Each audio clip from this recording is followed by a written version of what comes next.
Is there any, do we have any way of checking any of the last trades other than the ones put on the? Is there anywhere to link to, or just go with what we have on the sheet? You guys are live. We're live, AC. All right, Moose fam, welcome to another Moose show about your one and only Moose Hockey League. We're here to discuss, as always, some of the most recent trades, which are going to be a lot because today was the deadline. Some interesting happenings in the series that have been played the last week as we get closer and closer to that all-important time in the year playoffs. Some of the races seem to be shaping up quite nicely. Some surprise happened this week. I'd like to welcome everyone to the show. We have myself, we have Vic Lev, we have always Bilal, and Mr. Lib with a new haircut, it looks like. Get your haircut, Lib. Yeah, a couple weeks ago. Looking all fancy for the show. Yeah. I'm in my post-weekend hat and beard. I didn't go to work today, so I'm a little scruffy. But anyways, we'll get to the good stuff. How's everybody doing? Everyone a good weekend? Weather's nice. It's beautiful out. Oh, yeah. Yes, sir. Freaking hot, man. So let's get right into the quick analysis of the series that have happened the last week. And then we'll get into the most important thing that's probably happened the last day or two is the trades. And there's been a lot of movement. Don't know if that signals captains feel they have a couple of things just to tweak to make themselves ultra competitive, or captains are like, oh shit, I got to do something big time before the last couple of series of the year. But before we get into that, let's just talk about big shocks or surprises of the week. We'll start with you, Lib. Any particular series that jumped out or was a shock to you? I think most of us are going to agree with this is Saney sweeping AC. I thought, it's not so surprising Saney won, but that it's a sweep. I think that probably took a lot of people by surprise. Yeah, I'm not going to disagree on that one, being one involved in that series. Bilal, do you have a thought? A series that are you going to agree with them with that one or go off the board? Yeah, I'll agree. Saney kind of sweeping you guys was kind of a big right in your face there. But I also got Dutch sweeping Murph. Because I know Murph has been, I think, a top 3 team this season. And all of a sudden to blow Murph out of the water, and then all of a sudden Murph comes back the next night and kills Cracker Joe. Absolutely throttles them. Murph in the game against WTF, 13-0, 10-0, and 5-0. I don't think I've seen a Moose Hockey League series have 0 goals on the opposite side. That's probably the biggest wake-up call and surprise in my mind after being swept by Dutch to come back and score 28 goals and give up 0. That's a statement that that was just a one-time thing, for sure. Yeah, I'm going to have to agree with you on that one. That one, to me, is my big surprise as well. Like you said, to see the talent on either side of those teams, one team clearly was there to score goals, and then not one goal scored by Dutch's team in all 3 games. Mind you, our series was kind of close to that against Sandy, so I'm one to talk. But, yeah, just not seeing any goals scored is a big surprise to me. Vic, what's your take on that? On the surprise of the week there? Yeah. Kind of pretty much in the same boat as you guys. Dutch sweeping Murph and Saney sweeping you guys. Obviously 4 of the top teams in the league right now, or at least up there. You'd think that with them being all the top teams, there'd be a little back and forth and they wouldn't be gimmies. Some of the scores kind of dictated otherwise, especially the 9-0 against you guys in the first game for Saney. Quite a statement to come out and put up 9 against a team like yours that's just flying high right now. Apparently Saney's flying a little higher. But again, yeah, you'd expect Murph and yourself to at least pull out a game or even win the series. Yeah, those are ones that could have gone either way, so the sweeps there, definitely the most surprising of this week. Yeah, I mean, I'm not going to take anything away from Sandy's team. They outplayed us clearly. They were the better team. I do think our team realizes some of the mistakes we made in our series specifically, and I apologize for kind of dominating with my series, but it is an interesting storyline. I could not believe we didn't get at least a win. We will focus and play better next time, but that's just the way it goes sometimes, and all the credit in the world goes to Sandy. We had a little bit of a problem with one of our players making it on at time. We were about 5-10 minutes late. Sandy was a perfect gentleman, no concerns, no issues. So I want to say thank you to him about that on air. Yeah, they just beat us down. That's all I can say. And we'll learn to do better next time. Any of the series that you're not surprised to see the outcome? Vic, I'll start with you. Or Actually, this week, pretty much everything went the way I would expect. Not saying I predicted exactly how, but as far as the winners, for the most part, again, it kind of just comes back to Dutch Murph and you and Saney.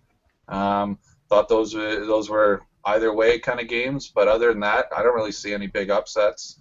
It's good to see Lauren's team making a push here, beating Fallen and Colin this week.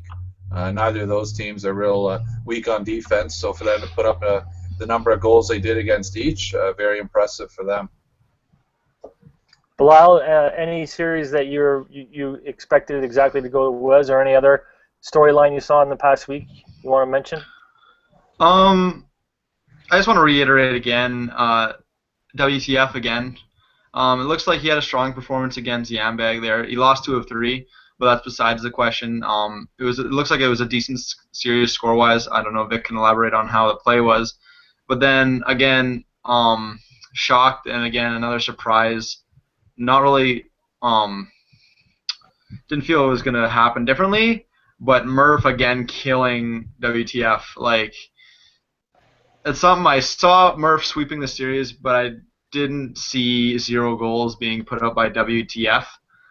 I don't think that's ever been done before.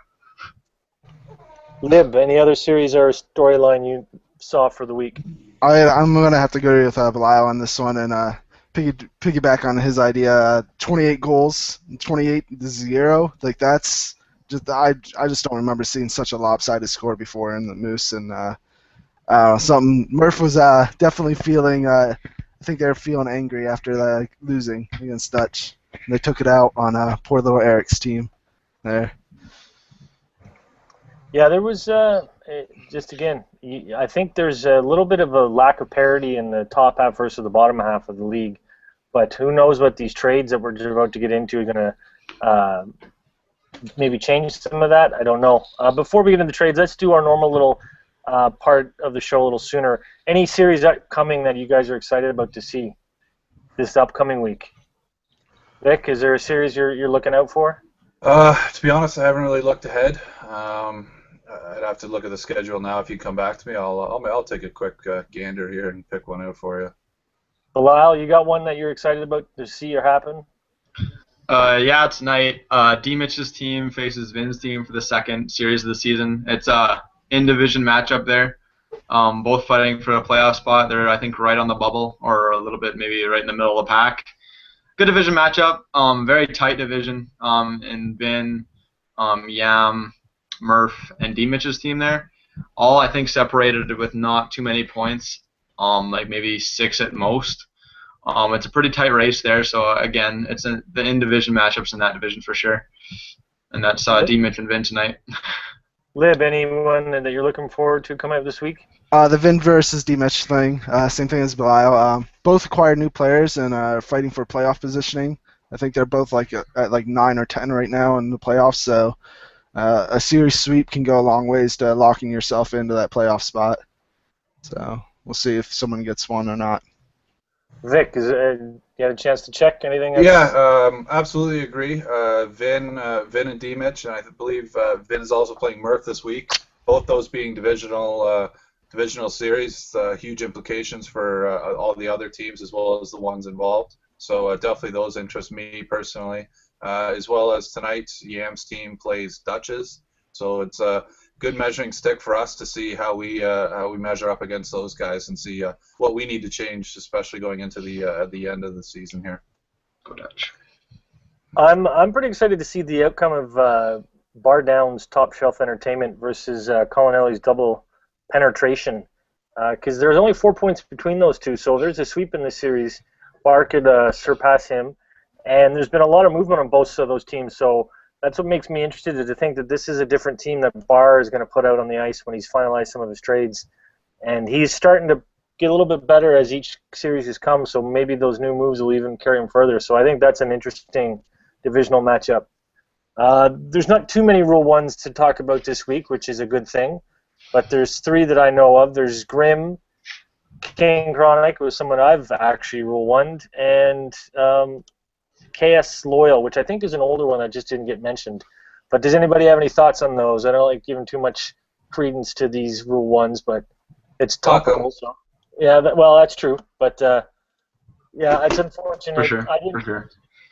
I didn't want to see rule one on my own team. It was a trade I had made, and I got it reversed, and I agreed to take the person back and rule one him for the douchebagness he pulled on blue. Not quite sure why. Again, this isn't a. If you're going to sign up, you got to learn to play when it's good and when it's bad. You can't just play when it's good. And if you get traded, there's other reasons for Gort. Maybe it's just the team wanted to do something different, make a hockey move. But, that's what it is. Now the trades. This is the big thing for today. There's been a shit ton of trades, a lot of movement going. So let's just get right into it.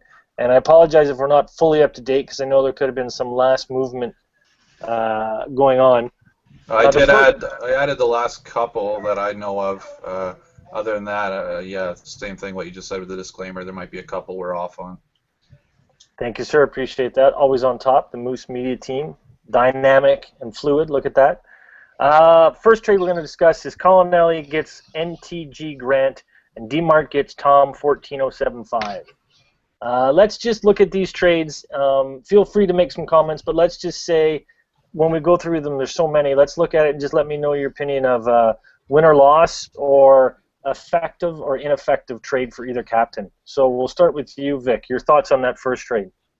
Well, in Grant, Colin Elliott gets a good left winger and a good secondary goalie who can play basically like a top line goalie. So I guess it's tough to argue that Colin Elliott's not the winner here. Tom, I believe, is just a defenseman, and he's good. But again, this game kind of shits on defensemen. So if you're not spectacular at it, then you're kind of just middle of the pack. And I think Colin Elliott is the winner, getting Grant here. Yeah, Tom, I know, has the ability to play center. I don't know if he signed up for it, so that could be something that's a possibility for him to be used, but I don't know if he actually signed up for willing center for the Moose. Belial, your thoughts on this first trade? I played with Grant in that rookie showcase earlier at the start of the season there, and he's very versatile. He can play left wing, center, right wing, goalie. Not too much of a defender. But same thing with Tom. He can play center. He can play defense. They're both solid. But I definitely give Colin Elliott the edge here. Just I know Grant's his peak level is a lot higher than Tom's. Tom's not bad at the game. He's very solid. But Grant, I think, is one of those guys that's a step away from being great in this league. And I've seen him play in multiple occasions this season, and he still hasn't lost a step. So, Belial, your thoughts? You just asked me, man. Oh, sorry. I meant to say liberated. My apologies. I think it's a pretty even trade. I don't know too much about Grant. I played with Tom. He was pretty good, and that's about it. Now, DMart is second in his division, and Colinelli is second in his division. Do you think these player movements are going to make a big impact on their playoff push or not? Quickly down the line. Lib, an effect or not? No. Well, either player. For Colin Elliott, yes. Vic, your quick thought. I'm ashamed to say I agree completely with Belial. Happens once in a while. Second trade to discuss. Cracker gets drop, and Bar gets EWT Eric. EWTU Eric. My apologies to you, Eric. Lib, we'll start with you. What's your thoughts on this one? D trading for D. I think both D men are about equal skill level. Again, I think it's just captains trying to find something that works. And will either of those trades make an impact on their playoff push? No. Okay, Belial.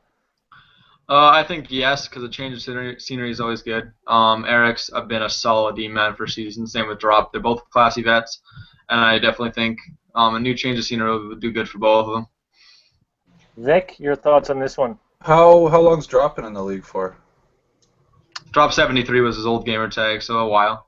Oh, okay. So I was going to say, I think Eric has the advantage here, just knowing all the other players because he's been around for so long. But if Drop has been around for, I guess, slightly a little less or around the same time, then really it is quite an equal trade. And I don't think either will really be the piece to push either team to the playoffs. I think they still need to do more. Yeah, I didn't get a chance to make a comment on the first trade, which I'd like to do. I think you guys kind of nailed it. I think it's a little bit of an even trade talent-wise, but my opinion is I think DMart may have a little bit more of an impact with this trade for his playoff push because Tom, if he is chosen him for D, Tom's going to be a solid stay-at-home defensive type D, which could be a piece of an area of the game that DMart needed to fix, and I think that might help him going forward. The second trade for me, I have to give it to Barr. I don't know a lot about Drop, but I think Eric is too much of a Moose vet and probably has a lot of experience in this league and different points of being on decent teams, not so good teams, or teams on the verge of changing. And I think Barr's going to benefit the most from that trade. Third trade is actually a third three-way. That's interesting. It's a scenario where I swapped Blackjack to Blue. Blue swapped IM Squint to Bar, and in return I got Kick Out the Jam. Blue gets Blackjack, and Bar gets Squint. Vic, your thoughts on that trade? Yeah, this one's on here because basically it was the trade made before with King Chronic in place of Blackjack. However, like we just discussed, the trade was rescinded and King Chronic was Rule 1, so Blackjack was now put into this deal. Basically, I believe the way these players were playing was basically as goalies. So it looks like it's a three-way goalie. I know you getting rid of, I guess, Blackjack for Jam. I kind of think Blue maybe is the best out of the three here for getting Blackjack. Great goaltender that I've seen him play. Can also play fantastic up the middle at center and fill in pretty well everywhere else. Haven't had a ton of time playing with or against either Kick Out or Squint.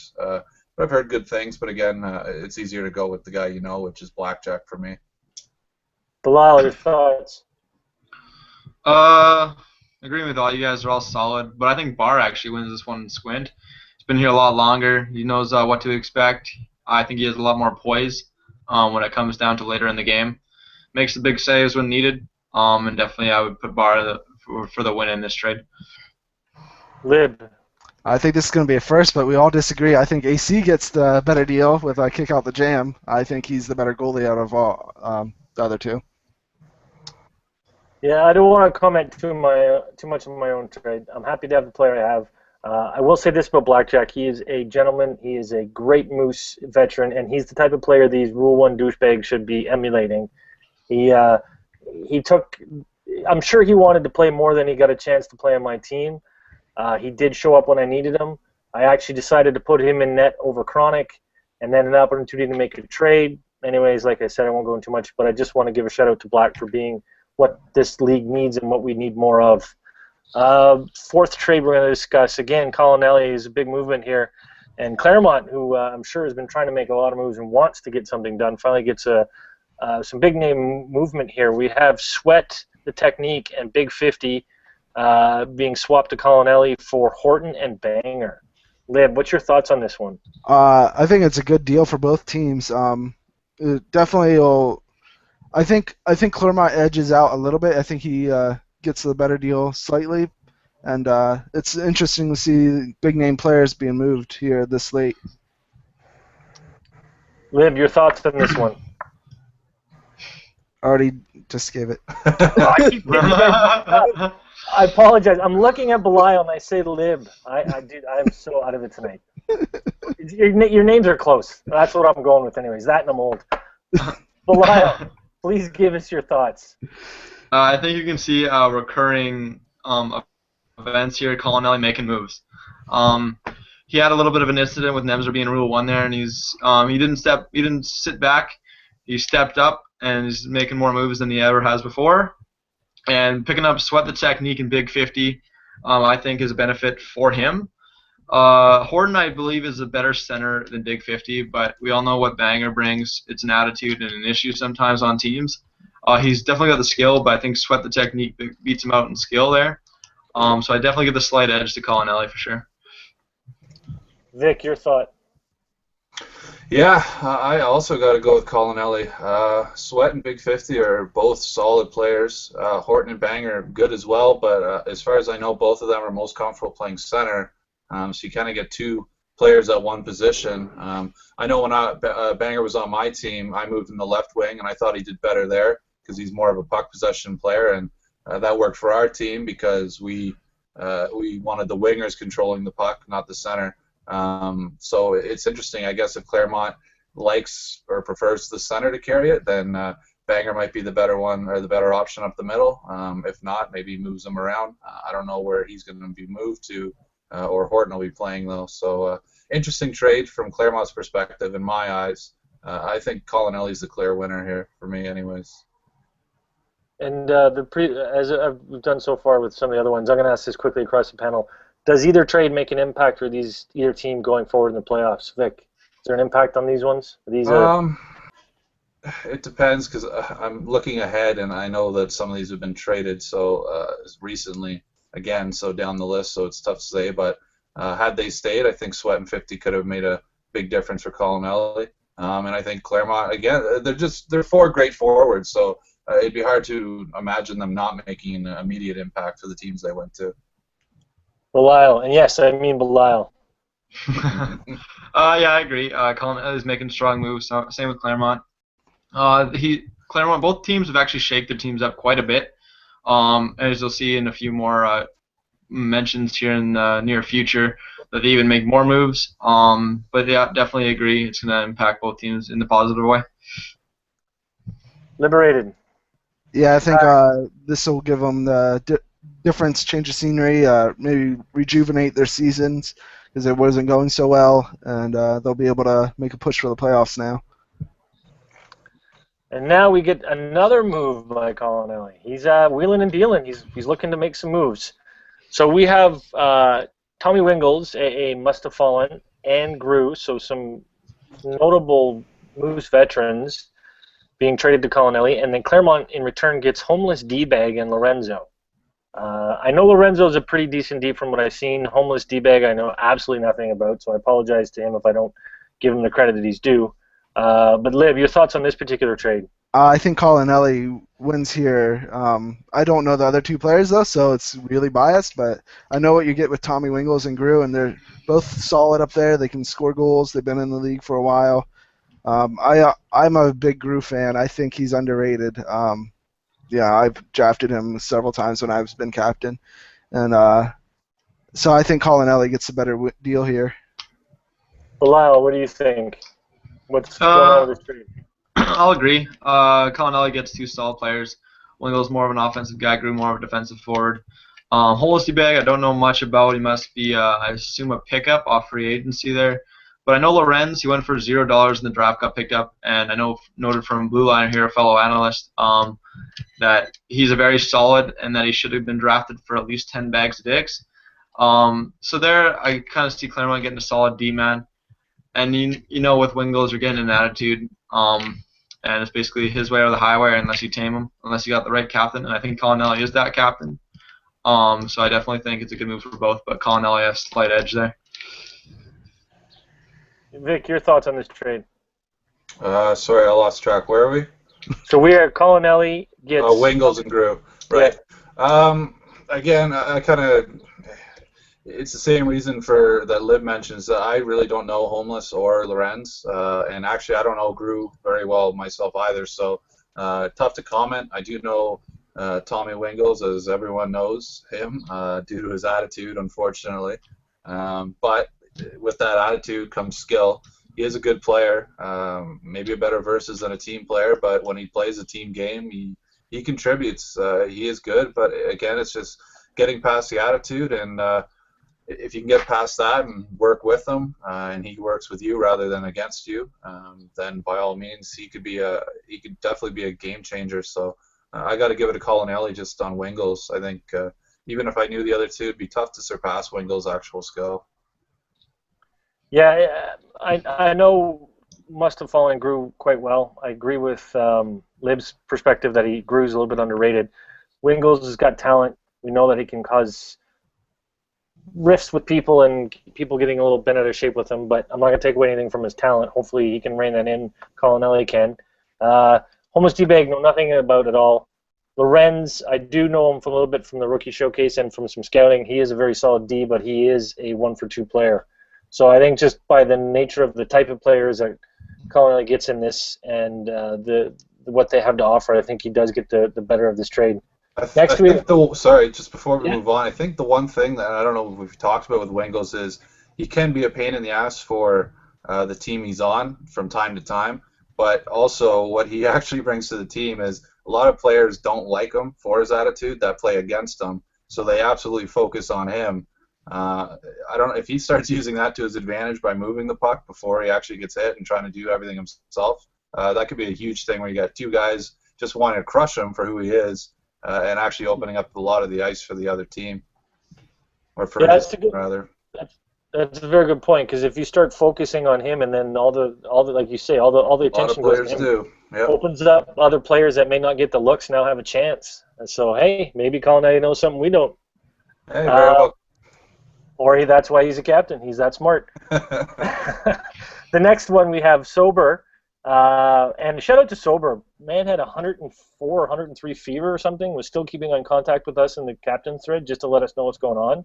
Again, that's quite the stark contrast on some of the D-bags that have been getting roll one, and then you got a guy who's on his deathbed making sure he's just checking in with the Moose. So kudos to more Sober. cowbell. Yeah, kudos for them for that. But he gets Shock, who is also known as Cam Nets, and I don't know what Cam Nets gamer tag was before that. But and then Blanco. And then Vin gets Toke and Dalma. That's an interesting trade. I'm surprised to see Toke move, but you never know what's going on there. So Vic, quickly, is this a trade that makes an impact? Do you have any thoughts on that? I think it does make an impact for Vin. I think he gets a good depth player in Duma. I think he gets a good left winger in Toke, and actually allows Belial to move over to the right wing where he's more comfortable. And that's his preferred position. So, plus, again, this is a forward line that plays together quite a bit. So there's the chemistry immediately. There's no need to work in who's going to be where, who's doing what at what time. Sober gets Shock and Blanco. Both good players. Blanco I've played a few games with on left wing. He's a good player there.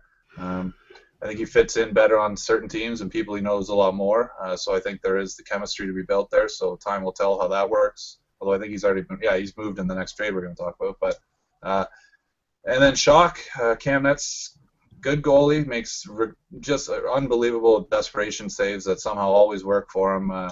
So then again can let in some of the softer ones. So interesting to see where Sober uses him, as Sober's also playing net. I'm not sure if they'll be trading, getting Sober out of the net, or keeping Sober in there and letting Cam skate. Belial, your thoughts on this trade? Well, my team is kind of involved. But one thing I will point out is that moving Toke to left wing and also Duma as a preferred left wing, it fills out our positions in everybody's comfortable positions. So we have our left D, right D, our goalie, and all our forward positions are in their natural positions now, where they weren't earlier in the season. I think that's going to be a big benefit to our team and Vin's team. It showed in the first series we picked up Toke. We took a series against Claremont. So I think that's a good job there by Vin, but also a good job by Sober. If I was Sober, I would put Cam Nets in goalie and move Sober up to forward, and then also you have Blanco as another capable forward as well as a capable left D man. Good move by both. Lib, you got any thoughts on this one? Any impacts? Yeah, I think it benefits Vin Gizel's team a little bit more. I think it give them the edge they need to make the playoffs and go a little bit further in it. Possibly a cup-winning team. We'll see. Chemistry goes a long way. Yeah, well, you make a good point. If these moves are actually allowing people to get into their normal, natural positions, that in itself can add a little more to the trade then, because you get people comfortable getting back into the groove of the position they like and feel comfortable at. So that's an interesting dynamic to that trade. The next one we have is Sober moves Blanco to get Gankmobile, and then Blue Liner in return gets Blanco. So Blanco is not staying in one place for very long. Lib, what do you think of this one? I have no idea who Gankmobile is. Blanco's a solid player, so I don't think it's a difference maker in either situation. But that's with me not knowing Gankmobile. Lyle, what's your thoughts on this one? I think Blue steals a guy in Blanco. Again, don't know much about Gank Mobile. I heard he's like an LG guy. So you never know, he could have some skill there. But Blue Liner gets a reliable, dependable guy in Blanco. So definitely in favor of Blue Liner there for sure. Vic, your thoughts? Same thing. The other guys, Gank Mobile, relative unknown. I don't know if anyone knows him besides Blue, as far as getting him and playing him. Getting Blanco has already paid dividends, as well as Blackjack for Blue. I know they've played together before, and they play together when it's not Moose stuff, so they're familiar with each other. So I think Blue is the clear winner in this one. Yeah, I think Blanco is the X factor here. I think he's. I'm going to echo your guys' comments. I don't know much about Gankmobile, but Blanco, I think, is going to do wonders with Blue and help Blue a lot. And I love Blanco. I think he's a great guy, a good player, underrated. And what he's most underrated for is how good he can play at forward and or D. He's almost imperceptible in difference of skill-wise in those two positions. And he's just a great guy to begin with. Next, we have on the move. We have Colin Ellie again making a move to get DZen, and then Superstar, who's taken over for Cracker, I believe, W2F, who stepped down, gets Sweat the Technique. So Sweat's making another appearance in our trade analysis here. So we'll start with you, Vic. This is a pretty decent trade back and forth talent-wise, so what's your thoughts on it? Well, it's offense or defense, so it's always tough to gauge. This game's made for scoring, not preventing scoring. So the advantage is always on for the forwards. So, again, as far as I know, Sweat plays left wing, does he not? Correct. Yeah. So I'm wondering then, I believe Superstar will probably put himself in net. I know he's got years of experience there and is one fucking hell of a goalie. So I'd imagine that'd be his move, and that's why he made the move. So I guess that's to allow him a better opportunity to get going forward, and I think Superstar is probably the winner here. Thanks, sir. Just before we move on, I just want to add some late-breaking news.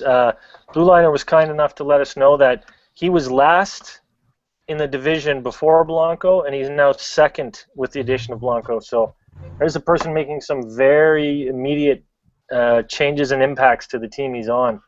Bilal, sorry, that trade we were just discussing, DZen and Sweat, your thoughts on those? Sweat fills a hole, as well as Colin fills a hole on defense. The only thing is, Colin playing right D then with Zen over there now? Because I know Colin I don't know. I know they're both really good Ds. I unfortunately don't know which one's their preferred. But I would think Colin Elliott being the one making the move, if he has to swap sides to make DZen fit in, I would think he's the one that's going to swap if there is a change in sides. Yeah, because I know DZen is a preferred lefty, and so is Colin Elliott, but since Colin Elliott is captain, he can play wherever he feels.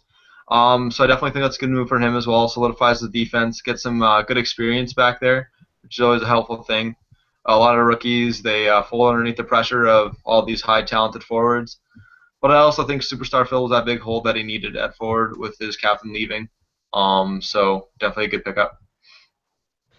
Lib, your thoughts on this one? I don't think it's really close. I think Colin Ellie gets the better deal here with Digital Zen. There's only about 2 or 3 left D-men in the league that I feel that can stop me personally, like by themselves, and Digital Zen falls into that category. So to get a player like that that can stop, a good forward, and Superstar adds another forward that's been underperforming the last couple seasons, I think Digital Zen is hands down the better deal here. Yeah, I think it's pretty even, but I think like you say, I think D's a little bit harder of a position to find. So I think Colin Elliott getting a good quality D-man and a well-proven one with talent in this league, ekes it out. Just the difficulty of finding that type of player and that value of talent at that position is just going to make that a little bit more of a trade for his side of the ledger, you could say. Next trade we're looking at is D-Mitch gets Simo and Rocco gets dropped D-Crap, who is a rookie D, and I've noticed he was a pretty good player in the scouting games I saw. I don't know much about Simo. I think we've discussed him a few times in the show, and I believe he used to be called Synergy. But Vic, what's your thoughts on this one? Is this an ineffectual trade, impactful trade? Unfortunately, I don't know either, so I can't really provide any insight on this trade. Bilal? 2 rookies. I played against Drop already. He was solid. I know Simo has been in the league before as a different gamer tag, I do believe, if that's correct. But both solid, both steady backups. I know Drop was, I do believe, a starter for a while there on D-Mitch's team, but he didn't really perform to what they thought he would perform to. So definitely 2 solid backups, though, that you could throw in without a hesitation. Lib, any thoughts on this trade? Do you know these people a little better than some of us do? Unfortunately, we don't know too many of the names involved. Yeah, I know Drop D-Crap pretty well, being my teammate for most of the season here. He's a pretty good left D-man. He can play right D as well. He lost his starting job to D-Mitch, basically, moving back to D. And so I imagine he's D-Mitch trading for Simo, possibly a forward to help out, to fill in, but probably most likely knowing D-Mitch just a backup that doesn't talk a lot, so he doesn't have to hear grief when he's not starting him. So I think Rocco gets a good player here and Drop. Next trade, this is a pretty interesting trade. So Holy Schwartz and Matty K go to Colonelli, and Barr in return gets Dolph Ween and Rickation. I don't know how to pronounce that. I'm going to say my comment on this one first. I think this is interesting. I think Schwartz is a victim of the upbidding because I think he's a great player, but he wasn't quite $38 worth. And I think Barr just probably enjoyed having him on his team. He played well, but just had a chance to reconsider maybe he could do something with him to move him to make the team a little better and have a little more cap space, I think, is possibly one of the reasons he did this. But I think the winner in this is going to be Barr getting the goalie that he probably so desperately needs. Vic, what's your thought on this? I really think Colonelli made off here. I've played quite a few with Schwartz. Solid guy. He can play both center and right wing very well. Matty K, I believe he's only 1 of 2, so there's a bit of a hit there, but again, a good goalie or backup goalie if Colonelli decides to use Grant maybe first, or one of the nights and use Matty K another, move things around, keep it flowing. Barr getting Dolph Ween and Rick. I don't know Rick Uation, unfortunately. I know he was a late sign-up, recently added, so he hasn't had a chance to prove himself one way or the other, so tough to really speak to his skill level. Dolph Ween, very good goalie. I think the biggest issue with him is staying connected. I know he's lagged out quite a bit. I know last night when I heard, I think he lagged out maybe 5 times or something crazy like that. Or Wow. and unfortunately, it's even when he's winning. I've played a couple club games with him where we're winning and he happens to lag out. So until he gets his ISP or whatever is causing the issues fixed, it's kind of sketchy to ever start him and use him. Unfortunately for Barr, because he does have the skill level that could change the game. Bilal, what are you going to say about this one? I'm just kind of surprised on how many moves Colonelli was able to make with his roster and how many players he moved. I think he gets the better end of the deal. Matty K, solid vet. Schwartz, solid rookie center. A little bit overvalued because of the Saney upbidding there. But still, teams were still bidding on him in the high 20s without any question there. So, you know what? I think Colonelli definitely gets the deal. I know Dolph Ween. I've played with him. He's good. I know nothing about reputation, but I know both about Colonelli's players that he got and what they can bring and what they have brought. But definitely Colonelli, he's impressed me with this trade deadline, all of his moves that he's done, for sure. Next, Lib, sorry. Yeah. What do you think? My apologies, bud. Colonelli gets the better deal here, and I think Collinelli's taking a page out of Dutch's playbook from last season, trading his whole entire team basically for a whole entire and it worked out for Dutch. Yeah. He got to the finals, so maybe we'll see the same thing happen with Collinelli. But in all fairness to Gallinelli, he's had quite the interesting season with people shitting out on him, Nems or whatever the hell the guy's gamer tag is, trade people that don't show up after the trade, and just a whole shitload. So I know Gallinelli's been moving and doing things as best he can to stabilize his team. So I think that's part of the reason why he's making all these moves. Next moves to discuss is a 3-captain trade with lots of movement. So Yeti gets 37 in a row, Bar gets Silent Bob, and Blue gets Donster. So Lib, we'll start back at you. What do you think of this 3-way trade? I like what Yeti and Blue gets in 37 and Donster, respectively. I don't know anything about Silent Bob. All these new players, I don't know if they're getting playing time or I'm just not maybe following up, but maybe this will give Silent Bob a chance to get some playing time if he hasn't already, and will become a little bit more known in the league. Out of the 3 teams, I'd give Yeti the advantage with 37 in a row. Well, who wins this? Is there a winner? I think Yeti getting 37 established. I know Silent Bob's pretty good. He was Blue Liners. I do believe he's starting left D with him. So I'm kind of at a question here of who's Blue Liners D man going to be now? Like, are they thinking about throwing Donster back there, or what are they thinking about that guy? Well, I know Donster has D available, and he's a pretty solid D, so that could be what Blue's doing. Okay, because I think Silent Bob is more solid than Donster on defense, but Donster, of course, brings that goalie aspect. But I think Yeti definitely takes the victory in this 3-way trade for sure. Donster could also be a move to get Blackjack up at forward, I think, also possibly. That could be a component. I think Blue is using Blackjack at left wing, to be perfectly honest. Oh, That makes sense then. there you go. So, Vic, what do you think of this one, this 3-way? Any clear winner? Or any clear loser? Same as Belial and Liberated. I don't know much about Silent Bob. I've heard he had great things were working well, and then I guess maybe consistency was an issue. That's why I think it was easier for Blue to move him. Obviously, Bar and Blue, it's tough to really say when you're in a division with Saney. That team right there has been just dominating that division and pretty much the league right now. So it kind of puts a little more pressure on the captains to make a move, and maybe it's not the best move. You just feel you have to do it because you've been overtaken by Saney at some point. So it's interesting to consider that. I've heard 37 in a row is a good defenseman, but has a tendency to pinch sometimes when maybe he shouldn't. So as long as Yeti can keep him under control for that, I think he'll be a good fit there. Blue getting Donster. I'm a big fan of Donster. I drafted him as my goalie. I think he's good. As long as he's got the proper defense in front of him that can cut off that cross crease, I think he's absolutely solid. He'll play the short side very well. He'll give you a chance to win games, and again, he can play defense. Lefty preferred.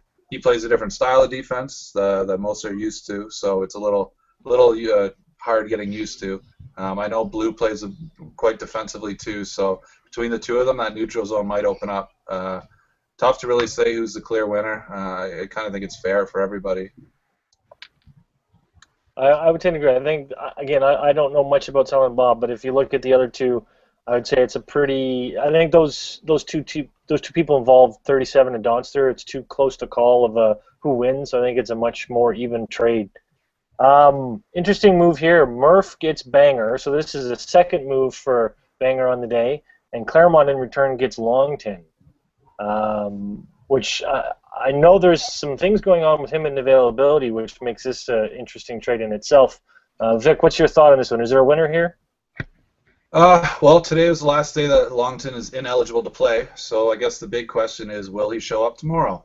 I don't know if he's friends or not with Claremont outside of playing series in the Moose, so it's tough to say. I think he knows what the consequences of not showing up are, so I think he'll be there. Again, discussing Banger, I drafted him as my center. I found that he worked better on the left wing for how we played. Murph might find it different. I'm not sure if he's traded for Banger here as his kind of backup forward, as I believe that's what Longton was going to be, or if he's using them on a cycle of some sorts. Maybe he wants to play Global and Sweet Lou the same night against a team like Dutchess or something like that. That way he still has Banger for the next night when those two aren't available. I don't know if that's his plan, but again, it's tough to say. Banger and Longton, I think, are quite equally skilled as far as I know them. Lib, what's your thoughts on this trade? I think Claremont gets a better deal on Longton if he shows up. So I think it could help Claremont make that push. Longton's skill-wise, player for player, I'd put Longton above Banger, but it's close. Well, your thoughts? I'll be in the same boat there.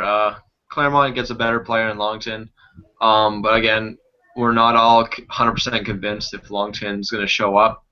I haven't heard any sketchy things about him in the past because he's played in the league for a little bit under a different gamer tag too in Death Wishes.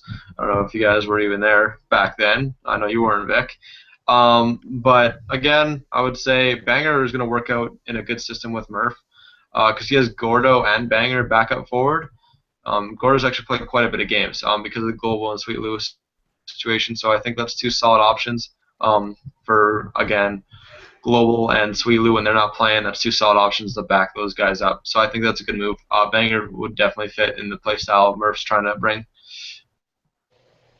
Yeah, I tend to agree. I think the better player in this is Longton, but the question mark makes it a little less of a sure thing for those two. But equal talent, I think, is evident there, but I just give the nod to Longton in terms of just overall abilities.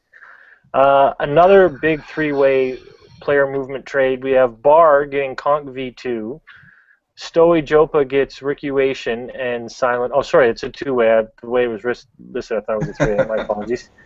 So Stoey Jopa, who's another takeover for someone. Yeah, shout out to those takeover captains too.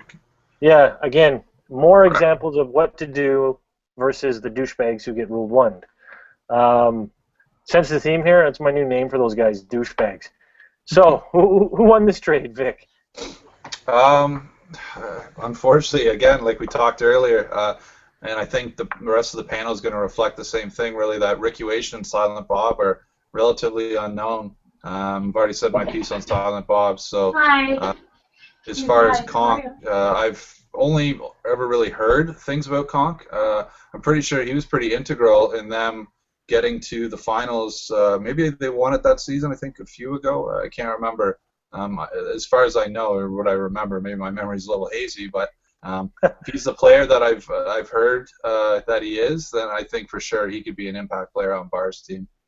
Yeah, I had Conk on my team as one of my first years captain, my first time captaining, and it was a shit show for the first little while, and then I got some players in movement, and Conk, when he showed up, made a huge difference. I think his first game was the first win we had as a team. So, yeah, my agreement with you is I think Conk is the better deal, a better player in this trade, and he's going to make a much-needed impact on Barr's team. Lib, what do you say on this trade? I think Conk V2 going to Barr will make a big impact for Barr, get his offense going. I hear Conk recently stopped smoking, so he should be a little bit faster out there on the ice. So that's always good. Or he might be a little more jumpier now. Yeah, maybe. Like twitching out there.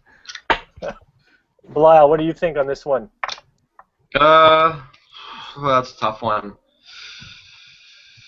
Let's give it to Conk and go into Barr. I had Conk on my team when he was back a rookie when I way back in I think MAHL season 10. And I ended up trading that guy, but then he ended up the next season going on and winning a cup with Dutch and Lib and the gang. So I definitely give the edge to Barr here, but don't count on Silent Bob. And I don't know again about Rickuation. You never know; he could be a diamond in the rough, right? So.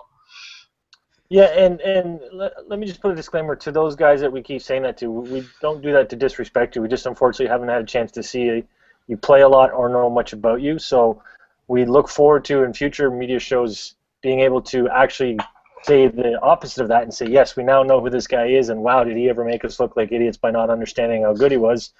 Or you proved us right, you're not that great. But please, take the time to keep playing and give us the chance to know more about you. And again, we're not doing this because we're disrespecting. We just don't know much about you yet. So please prove us wrong or give us more to talk about.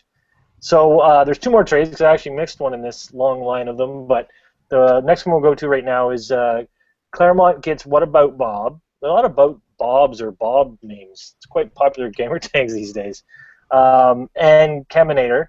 Superstar gets Upshaw, which is a pretty decent rookie, or veteran, sorry, a well-established veteran in this league.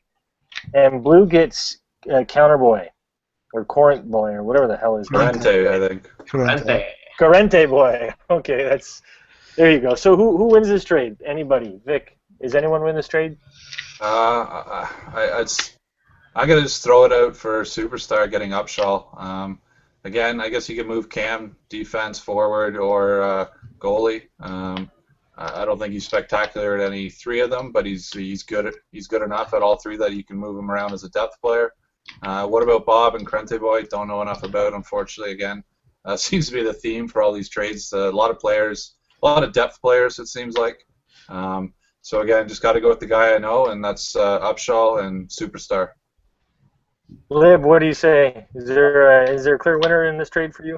I don't think there's a clear winner, but I'll give the edge to Blue Liner getting Corrente Boy. I've played with Corrente Boy before.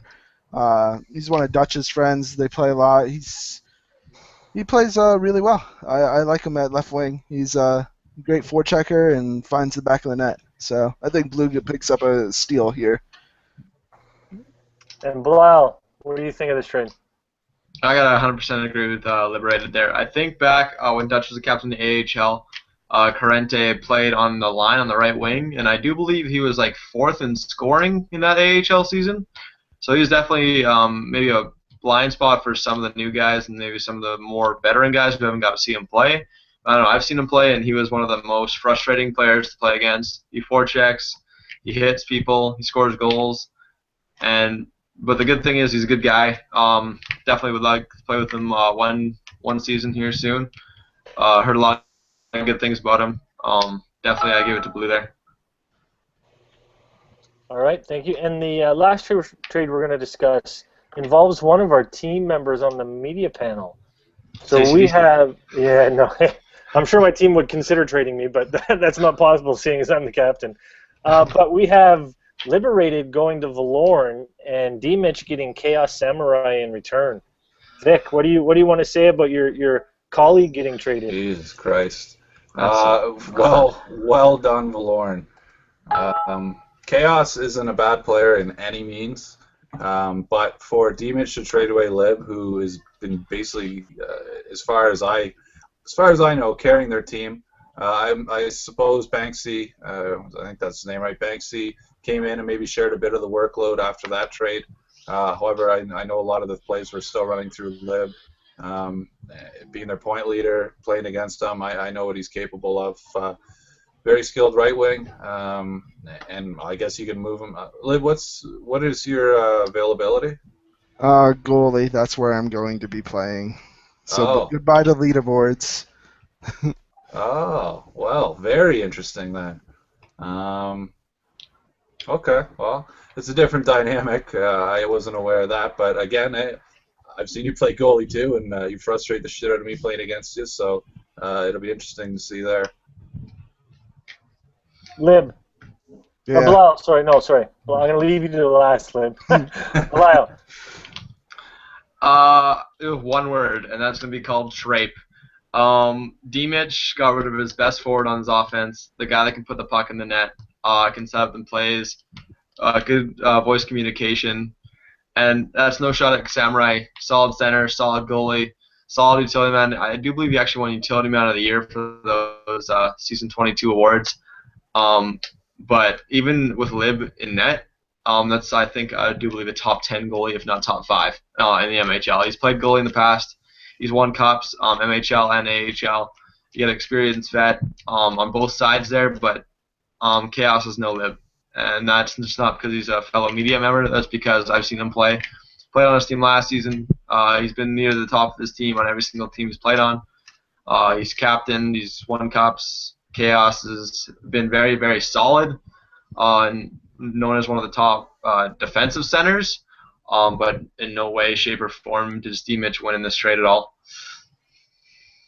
Lib, I'm not going to ask you to comment on your own trade, but do you have anything you'd like to say just in general about the trade? I'm a little shocked, but that's about it. I mean, it'll be interesting to play net for the rest of the season. Yeah, I'm not going to go too far out here and disagree and counter what my colleagues are saying. I'm shocked at this trade, not because I don't have respect for what Chaos can do. Bilal, you said it. Chaos is arguably one of the best defensive centers the MHL's had for a while. He is a pretty solid goalie himself, and he is an extremely useful utility player. I would say borderline starter. But all around, Lib, just even at goalie, I think he's a bit better than Chaos, and then forward-wise, Lib is just known for putting the puck in the net. So I'm shocked at it. Maybe your captain is just too focused on selling those Skice, whatever the hell boxes he's hawking on the website. He got wrapped up in selling and decided, I got to make a trade. No, but I poke fun to you, Mitch. You obviously know what you're doing. You got yourself a good team and a decent record. But I'm shaking my head at this move. But you can prove me wrong. But it's a big plus, big win for Volron. And if you are playing net, I believe we have to play you one more time as you're now in my division, Lib, but I'm not looking forward to it. So, but kudos to Valorn on a good move and a good trade. Another insider information from D-Mitch, a little bit of a little kick in the butt there for you, Lib, is that you held the puck too long and that you thought everything had to run through you. So I don't know if you guys face D-Mitch again this season. But that should definitely put a chip on your shoulder for shutting him out and showing why he shouldn't have got rid of his best forward, for sure. Yeah, I mean, we'll see for the rest of the season. I'll be keeping a close eye on the team and seeing how they do. I mean, I don't wish them ill harm, but, I mean, I hope they get swept. and you know what? To your credit, Lib, you're taking this quite well. And to D-Mitch's credit, he's allowed to say what he wants. But I would question the comment in the sense of you're at the top of the leaderboard, you're in the top, and there's more wins than losses with you. So, anyways, trades are what they are. There's a lot of movement this year. I could be wrong, but this is going to be one of the most active deadline days for the Moose. Now, 20 teams being involved could have made an effect on that as well. But one last question before we get into the wrap-up for Mr. Viklev, as he always closes us out. Anyone on any team that didn't make a trade that you're shocked of that this captain didn't do anything? I'll start with you, Vic. Any team that didn't make a trade you thought should have, or? Not that I can think of. The ones behind obviously made the moves that they thought would help them. The middle, and most of those moves were done with the teams that are kind of, I guess, middle of the pack or looking to make the next push into the playoffs. The ones that didn't make all the moves were, I think, for the most part, the higher level teams as far as the standings go right now. And I think those teams and captains kind of just sat back, saw the trades for what they were, and if there was a counter to be made, I'm sure they did that, and they planned it exactly how they want. And I don't think they were upset if they didn't make any moves. Lib, do you think there's a captain that didn't make a move that should have? I really don't. I think the captains that needed to make a move did it, and the captains that didn't need to make a change up stayed the same. So I think kudos to the captains. And finally, Bilal, do you think there's anyone that should have, or you think everyone's done what they needed to do? He did all right, but I'm still gonna stay sober. Dead last in the league. He picked up Shock, and Blanco was a good start, but then he traded a well-known vet, Blanco, who's a solid player, for a Gank Mobile. The guy we have no idea who is. Heard he's playing in LG, but other than that, he picked up Camnet, solid goalie, and then somebody that we have no idea who. So I think for being a bottom team, he didn't do enough. I think he could have got a little bit more for Toke, maybe put him in a three-way deal. But again, good for my team. We picked up one of their top forwards, but he didn't really do much, and he's last place, and this is what's showing why. Thank you, gentlemen. This is this is the end of the trades. The deadline is come and gone, so these are the teams for the rest of the year. The captains have enough. No more chances to do redos or make movements or make changes. What they got is what they got. So, Mr. Lev, take us out with your 3 stars and team of the week, please. Yes, sir. All right. As usual, we're doing the 3 stars and the team of the week. Very interesting week with all the trades happening, new players moving around. Some teams made a push, others stayed where they were, and that wasn't necessarily a bad thing. So, without further ado, 3rd star of the week, this guy, captain of Cold as Ice, Valorn. They made a huge push this week. Valorn himself had 12 goals, 10 assists, 22 points, and 35 hits. Massive contributions to his team there, and putting them in a playoff chase position, I think, for sure. Very, very well deserved for 3rd star. 2nd star, goalie. It's always good to see the goalies get some stars and recognition. It's a tough position to play. This week's 2nd star is none other than 61X Nash. With a 1.1 and .891 save percentage, 6 wins and a shutout. How skilled this person is in net. Again, tough position to play. He plays it well. Congratulations. 1st star, and I believe this is, 2nd week in a row. It goes to none other than Mr. Pone, Captain Nagimla, Saini, Johnny Hockey. Huge week for Saini. They just kept steamrolling along. Played AC's team as well, which is quite a big road bump to get through, and they did very well there, him especially. 9 goals, 15 assists, 24 points, plus 14 rating. Huge contributions. Always good to see that, just like Valorn, coming from your captain. So congratulations, Saini. That's 2 weeks in a row, 1st star. Leading to the team of the week. This one was actually very tough. It was definitely between 2 teams. The runner-up, I guess honorable mention, whatever you want to call it, is Dutch, stopping Murph. Huge, huge victories there. A good sweep against them. Not sure how the 3rd game against Yeti went. I can imagine you guys swept them as well. Not entirely sure, though, as the stats aren't updated. I don't know if that's Dutch's or Yeti's fault. Doesn't really matter, but that leaves the team of the week, led by the 1st star of the week, Johnny Hockey, the Orville Redenbachers, for their 2nd week in a row. 6 wins, 30 goals for, 7 goals against. 9 of those goals coming in the 1st game against Flight of the Conchords, another season-leading team. So very, very impressive. They swept that team. I think at that point, after that series, maybe it was their 21st game in a row they had won or something narnetic like that. So congratulations to Saini and the rest of the Orville Redenbachers. You guys are the team of the week for week number 4. Thank you very much, Vic. Always good to hear. Always love to see that. I'm sure they appreciate the acknowledgement. Just quick things to wrap up. As always, Moose fam, thanks for tuning in. We do this for you. Hope you enjoy it. A big shout out to my American Moose brothers and sisters. Enjoy your holiday. I know this is a big holiday for you. Should been a lot of barbecues and beer drinking and acknowledgement, remembering of veterans and people who serve your country. America. But enjoy your holiday, well deserved. And yeah, this is it, boys. We're getting down to the crunch time. It's coming up. The playoffs are just around the corner. It's going to be a whole new season, and one more challenge for the Cup. See who gets it, who gets to host it. Thanks so much for joining us. Have a wonderful time. Enjoy yourself for the week. Tune in again. Good night, everybody. Out. Wake up, Good Jeff. shit, guys.